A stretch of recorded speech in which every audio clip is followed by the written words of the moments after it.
Now we're going to learn how to add sources to NoodleTools. Once you're on the sources page, then click the green button to add a new source. NoodleTools asks you two main questions. The first one is, where did you get the source that you want to cite? And it gives you a few common answers. Say you got it from a database, but wait, hold on, I have even easier way. We'll work on that later. Maybe you got it from a website. Maybe your source is a print book or something that you have in your hand. Let's do an example of a website.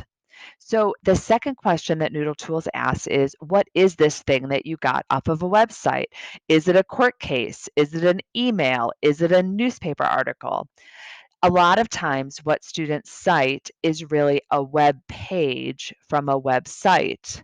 Now wait, hold on. Those seem like two words that mean the same thing. Let's talk about how they're different. So what is the difference between a web page and a website? Think of it in terms of scale or size. So a website is a large thing. It's like a book with many pages inside. And a web page is one of those many pages inside that website. So we're going to click that we're citing a web page found on a website. So now NoodleTools has a fill-in form, many places for you to add in the information that you're going to look for to completely and correctly cite that web page. So here is my example.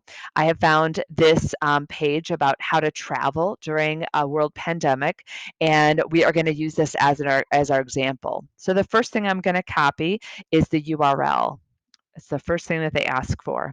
Now, some of you may have experience using the free version of EasyBib, in which the URL was all that you provided. And then the free version of EasyBib would do its best, as much as free can get you, and it would try to make a correct citation. I'm here to tell you, and your teachers are also here to tell you, oftentimes it was not correct because it was incomplete. So instead of just using only the URL, EasyBib that the EasyBib used, NoodleTools asks you to fill in more information. And so that's where we're going to keep going. Now it's asking for the date of publication. So I'm going to flip back to the web page and I'm going to look for a date. Right here, it shows a date. Note to self, if you ever think you're going to use a source that has no date on it, I'd think again. So we know that our source was at last updated or written on October 6, 2020. You also, according to MLA citation, have to give the most recent date of access. I'm going to use the shortcut and click today. Now it's asking for a name. Is there a name of a person who was the author, the editor, or the translator? So let's go back to the website and look around. Up top here, underneath the date, there's no name listed. And if I scroll way to the bottom, thinking that there might be a name at the bottom, there's no name given.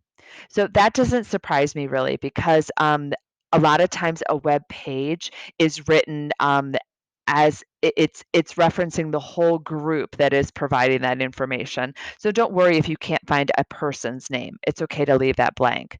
But it does ask for the web page title, and that one we can get. That is this, Traveling During the Pandemic. And remember, the web page is the small part of the whole. Okay, it's not translated, so we can leave that blank. Now let's talk about the name of the website. So we have two options. My first one is this Coronavirus 2019, or up here, Centers for Disease Control. Watch and see how we're going to do this. We're going to say that this is the name of the website because we're going to say that the Centers for Disease Control and Prevention is the publisher of the site. Now, again, it's asking for, is there a name of an editor listed? And we didn't find any names. There's just the whole group. The CDC as a group is giving this information. So again, it's okay if we leave that blank. It didn't say a certain edition or revision or version. And so I'm going to, at the bottom here, sorry, they moved it up at the top. I'm going to click Save. So now I have one source listed in my NoodleTools project. And I can always go back to that live web page by clicking this link. I can add tags, I can edit it, I can copy it, I can get the in-text citation all from right here. So let's go back and try another source. Remember I told you databases are way easy these days? So I'm going to show you the shortcut to get information from a database.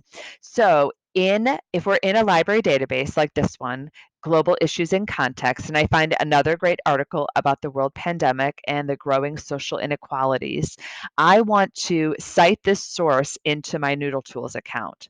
So at the bottom, where we would usually find the source citations, there it is. And also there's a button that says Export to NoodleTools. Watch and see how cool this is.